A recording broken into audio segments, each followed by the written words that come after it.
Assalamualaikum warahmatullahi wabarakatuh. Alhamdulillah wa syukurillah wa ni'matillah la haula wa la quwata illa billah.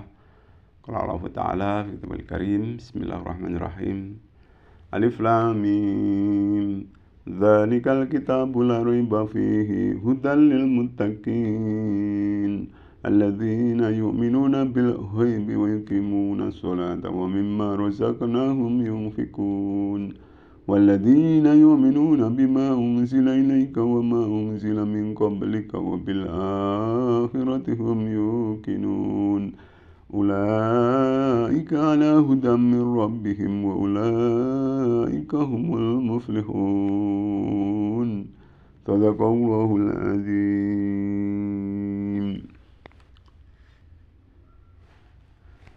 Bapak Ibu kaum muslimin muslimat yang dirahmati Allah Subhanahu wa taala. Puji syukur senantiasa kita aturkan kepada Allah Subhanahu wa taala atas segala nikmat yang sudah diberikan kepada kita. Mudah-mudahan kita termasuk orang yang pandai untuk mensyukuri apapun nikmat yang sudah diberikan oleh Allah Subhanahu wa taala kepada kita. Amin amin amin ya rabbal alamin.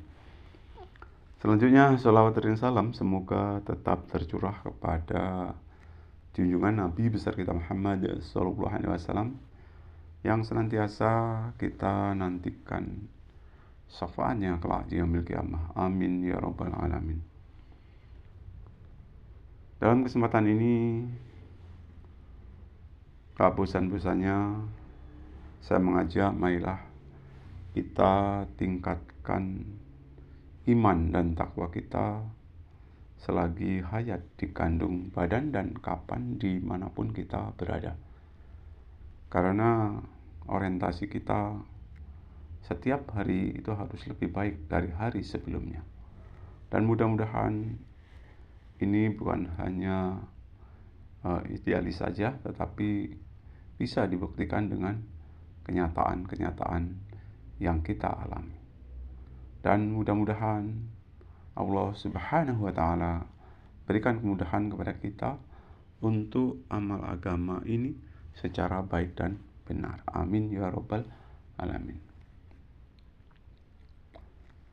Kaum muslimin muslimat yang dirahmati oleh Allah Subhanahu wa taala, selaku orang yang beriman itu ditandai banyak sekali ciri-cirinya. Banyak sekali ciri-ciri daripada orang yang beriman. Ya.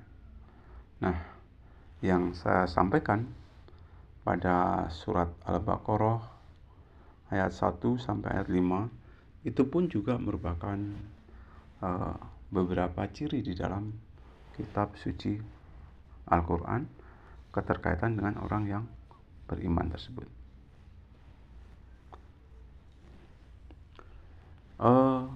Makna yang terkandung di dalam ayat tersebut diantaranya kata alif lam mim itu hanya Allah yang mengetahui makna yang terkandung di dalamnya. Ya. Kemudian dzalikal kitabu la raiba fihi hudal lil muttaqin. Kitab suci Al-Quran ini ataupun Al-Quran tidak ada keraguan padanya. Petunjuk bagi mereka yang bertakwa. Insya Allah kitab suci Al-Quran ini satu-satunya kitab suci yang tiada keraguan sedikit pun. Dan ini merupakan suatu petunjuk bagi orang-orang yang takwa. Dan tentunya takwa di sini menjalankan apa yang menjadi perintah dan menjauhi apa yang menjadi larangan daripada Allah Subhanahu wa taala. Tentunya dengan ikhlas, sabar dan semata-mata hanya mengharap ridha dari Allah Subhanahu wa taala. Dilanjutkan, kalau orang yang bertakwa di sini ya, alladzina yu'minuna bil ghaibi wa yuqimuna sholata wa mimma razaqnahum yunfikun, yaitu mereka yang beriman kepada yang gaib, mendirikan sholat, menafkahkan sebagian rezeki yang kami berikan anugerahkan kepada mereka. Jadi di dalam ayat yang ketiga itu ciri orang yang beraman itu percaya kepada yang gaib, mendirikan sholat, ya, bukan hanya mengerjakan tetapi mendirikan sholat, ya, karena betapa pentingnya sholat itu. Dengan sholat insya Allah, ya, mampu mencegah perbuatan yang keji dan mungkar. Karena Allah Subhanahu wa taala pun, ya, berfirman, inna sholata tanha 'anil fahsya'i wal munkar. Sesungguhnya sholat itu dapat mencegah perbuatan yang keji dan perbuatan yang mungkar. Sudahkah sholat kita ini, ya, berimbas kepada bisa mencegah perbuatan yang keji ataupun, ya, meninggalkan perbuatan yang mungkar? Nah, tentunya diri kita sendiri yang mampu untuk menjawabnya. Ya. Kemudian menafkahkan sebagian rezeki yang sudah Allah berikan kepada mereka. Jadi hakikatnya rezeki yang ada pada diri kita ini ada haknya orang-orang yang miskin, orang-orang yang duafa, ya, orang-orang yatim dan lain sebagainya. Jadi sebagian harta kita itu ada hak mereka dan itu pun harus kita keluarkan. Karena hakikatnya semua itu, ya, anugerah dari Allah Subhanahu wa taala. Kemudian dilanjutkan ayat yang keempat. Walladzina yu'minuna bima unzila ilaika wa ma unzila min qablika wa bil akhirati hum yuqinun. Dan mereka yang beriman kepada kitab Al-Quran yang telah diturunkan kepadamu dan kitab-kitab yang telah diturunkan sebelummu, serta mereka yakin akan adanya kehidupan akhirat.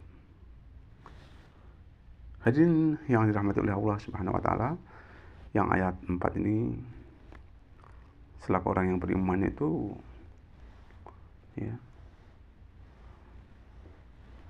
mereka mengimani, ya, kepada kitab-kitab yang diturunkan sebelum Al-Quran, di samping kitab Al-Quran.